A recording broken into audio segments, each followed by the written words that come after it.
I'm Anders Varner, host of the Barbell Shrugged podcast, and on this week's EMOM Aesthetic, we're going to walk you through a 25-minute full body strength workout to get you strong, lean, and athletic without spending 60 to 90 minutes in the gym.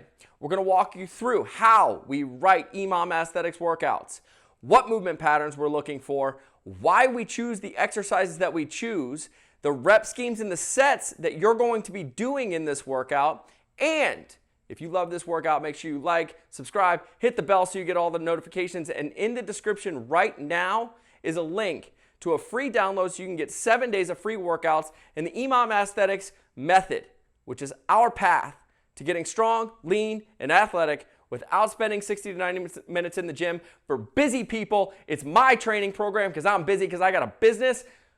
I've got to be a parent. I got to be a husband.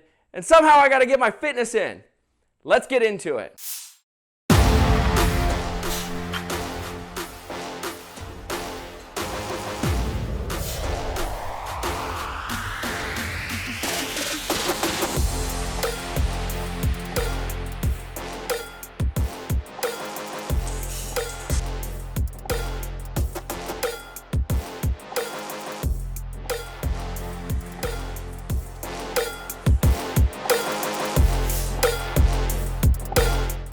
This week on EMOM Aesthetics, we have a 25-minute EMOM full body strength workout, and we're going to be walking you step by step in how we create these workouts, why we choose the exercises we choose, the rep schemes that we put into the workouts, why we have them, what you're going to get out of them, and we're going to be walking through step by step all the points of performance of each exercise that you can start this workout right away. Do it today. And make sure you get in the description. There's a free download delivered right to your inbox right now, in which you're going to get 7 days of free workouts called the EMOM Aesthetics Method. Get into the description right now. Get your free workouts emailed directly to you. So when we think about putting a workout together, people always want to know, how did you create this workout? What's the theory behind this workout? So in this full body 25-minute workout, we're going to walk through how you can get strong, lean, and athletic, the core tenets of EMOM Aesthetics, and why and how we structure workouts so that you know why you're doing them and why you're going to benefit from doing them. So the very first thing that we always think about is movement patterns. That's going to be the highest level. We want to be thinking about compound movements, multi-joint movements, the ability to stabilize our core and move weight around a stable core so that we're using big muscles, big joints, protecting our low back, and moving as efficiently as possible. And when we break down these movement patterns, I want you to think about some 5 big ones here. The first one is going to be the hinge, squat, push, pull, and then at the bottom, I want to think about core. Now, when we put together these 5 movement patterns, that hinge is going to be a big hip dominant exercise. That's going to be us pushing our butt back as if there's a wall behind us and we're trying to touch the wall. The second one is going to be the squat. That's going to be the knee dominant. So we're going to be working on our quads and our glutes as we get our hips below parallel. When we think about pushing and pulling, we've got 2 options for each of them.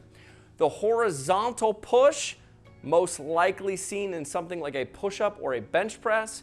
A vertical push, like your military press or a push press. And then when you get into your pulling, we've got horizontal and vertical variations as well. In the vertical plane, think about a pull-up, and in the horizontal plane, you want to be thinking about maybe a seated cable row or a bent over barbell row. Now, when we think about our core, this could be a million different exercises. We've all seen tons of different exercises, but what I want you to think about really is just the ability to stabilize your core and protect your low back. Your ability to maintain a nice rigid core while you're moving weights. And then for training your core, we just want to have the ability to move our body around a stable core, protecting our low spine and avoiding injury. This is just an accessory movement so that we stay nice and strong. You never hear about people that have upper back problems. Everyone always has low back problems, and the reason is because above our core, we've got this beautiful rib cage that protects our spine. But below our rib cage, we have to create that rigid structure. And in order to do that, we have to train our abs. and they look cool. So when we're looking at these big movement patterns and we want to put exercises to match those movement patterns, we can immediately go and start with the hinge. And this is going to be the deadlift. The deadlift is the most common hinge pattern movement exercise that you're going to see. Simply, it's the ability to take something off the ground and really with a neutral spine and be able to drive your hips through the bar, pick something up heavy off the ground.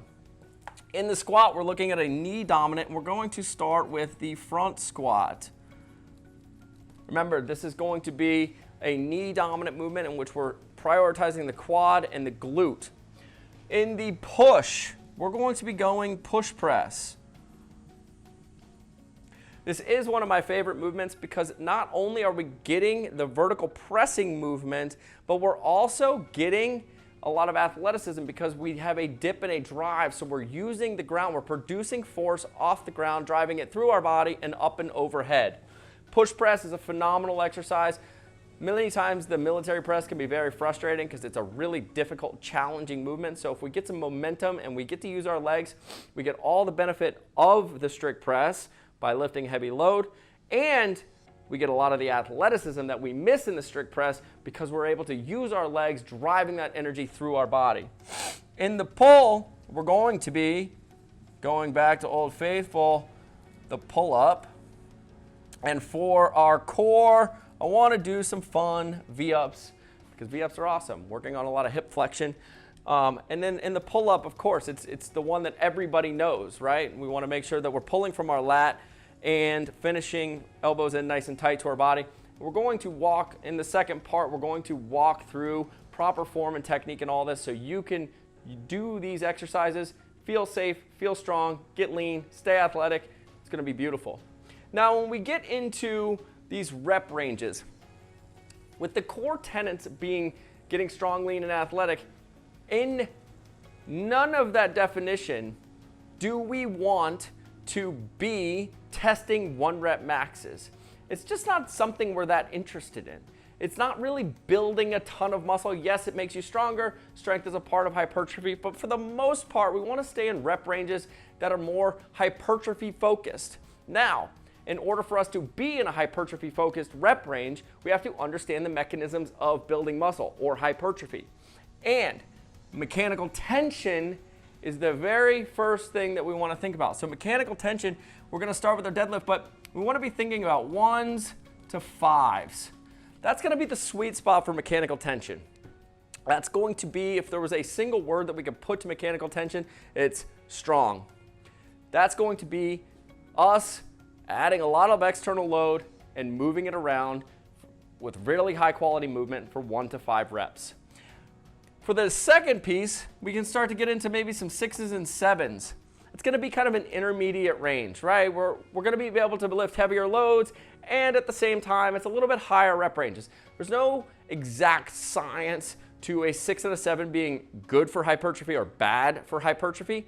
It's just a middle range in which you can train to get strong and at the same time get a lot of blood flow into your muscles. Which leads us to the second absolute that you need, which is muscular stress. Now, when we think about muscular stress, that's the getting your pump on piece. And getting your pump on is going to be in rep range from 8 to 15s. Now, we have to organize all of this into the EMOM Aesthetics method in which we are doing all of this work without spending 60 to 90 minutes in the gym. And the way that we go about doing this is by taking these exercises and creating these EMOM formats. So the EMOM in which you're going to set up the very first one is going to be EMOM 10. And we're going to start with the deadlift, and we're going to go for 5, following it up with V-ups times 15. The reason I wanted to put the deadlifts and the V-ups together is because we're going from a heavy load to no load. And those two together, you're not going to be overtaxed that it's going to be affecting your deadlift, and you should always be able to get the V-ups with relatively no issues. From there, we may take a couple minutes off. We got to change weights and get set, but we're going to move into the second piece, which is going to be an EMOM 15, and we're going to start with the pull-ups. and we're gonna go for 6. Immediately into the next minute is going to be push press for 8, and then we're going to finish with front squats for 12. So when you think about these rep ranges and how we structure this 25-minute workout, we've got mechanical tension, we've got muscular stress. This is going to be in the middle ground in which we're doing a lot of muscle building and strength work, but at the same time, a little bit higher rep range, and then finishing it off with the push press and the front squat in just pure hypertrophy rep ranges of 8 and 12. Now, in the second part of this video, we're gonna walk through each of those movements, go over the perfect form so that you feel strong, stable, moving perfectly. That way, you can get strong, lean, and athletic without spending 60 to 90 minutes in the gym. Let's go. So now that we understand movement patterns, exercises that match those movement patterns, and the rep schemes, let's get into the actual proper form so that you can perform this workout, feel safe, feel strong, and get maximum benefit by using the proper musculature. When we think about the setup in the deadlift, we want to keep things as simple as possible. Our feet are going to be directly under our hips. We don't need them out wide, just a nice shoulder width apart.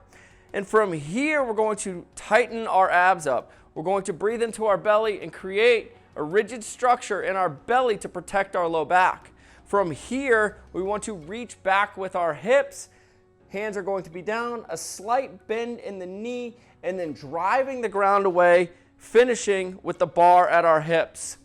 Now, one of the biggest faults that we see and what scares people the most about the deadlift is a rounding back, which then starts to lead into a lot of low back pain. There is very little to worry about if you're able to breathe into your belly and create tension in there. You're bracing your abs. You can push out. You can think about getting punched in the gut. That's the tension that you're looking for. Choosing a weight as well that is very manageable is something that you should think about early on in the stages of your lifting career. And as you progress and get more comfortable with these lifts, you can increase the load and feel more stable and strong in the movements.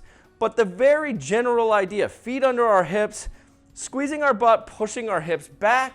From here is a big back movement, feeling strong, above the hips, pushing, or above the knee, pushing your hips through and back down in the exact same manner that you picked up the bar in the first place. Hips come back, down, grab the bar, stand, squeeze your butt at the top to fully extend the hips. Now the second movement we're going to be talking about is the V-up. And from here, what we want to think about is big hip flexion, right? We're going to be folding our body in half with our hands being able to touch our toes. Now, when we lay down on the ground, we start out nice and flat. Arms are going to be above our head, and we can slightly raise our feet up off the ground, create a little momentum, hands and feet touch, and back down nice and controlled. Ideally, we're able to control that movement. We don't want to just be flailing our body up and down, especially on the way down. If you have a mat, you should use it. If you have an ab mat, you want to protect your low back a little bit, you should do that. If you do not have the V-ups, it's okay to just bring your knees up and bring your chest to your knees as much as you can. Perfectly acceptable to be able to scale these movements in any way, as long as we're getting that hip flexion and trying to fold our body in half as much as possible. The third exercise that we're going to talk about, and it's in the second EMOM, the EMOM 15, is going to be the pull-up. And I'm posting a video right here. If you don't have pull-ups or want to go from 0 to 3 pull-ups, click that link right now. It'll take you to the pull-up demonstration. But also, we want to think about two major things. We want to always be initiating the pull-up with our lats and pulling our shoulders down before our elbows come through. Many times we see people start with their elbows thinking it's a bicep movement. The elbows flare out wide. It puts their shoulder in an internally rotated and pretty dangerous position. So when you jump up on the pull-up bar, shoulders come down, activate the lats, and then we come all the way up and slow and controlled on the way down. Lats, then arms, elbows, and down. The fourth exercise that we're going to be thinking about is the push press. As a part of the EMOM 15, the second EMOM that we're going to be doing, we go from pull-ups in that vertical pulling plane into now a vertical push by getting the weight overhead. And as we mentioned in part 1 of this, we enjoy the push press more than the strict military press because it allows us to dip and drive, really using our legs to elevate the barbell over our head and finishing with the big shoulders instead of starting from a dead stop here like you would in the military press. So we're going to take the bar either out of the rack or off the ground, whichever you are most comfortable with.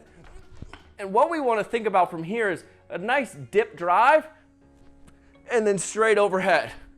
Dip drive, straight overhead. And what you'll notice is that in that dip and drive, our back stays nice and flat. We sit back in our heels. It's only a dip of about 2 to 4 inches. And then we drive and use our legs to initiate that movement, finishing with our shoulders overhead.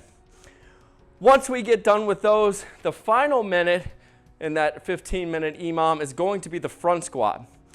If you take it out of the rack, again, awesome. If you clean it off the floor, awesome. There is no right or wrong way, as long as we're able to maintain a really high quality front rack position.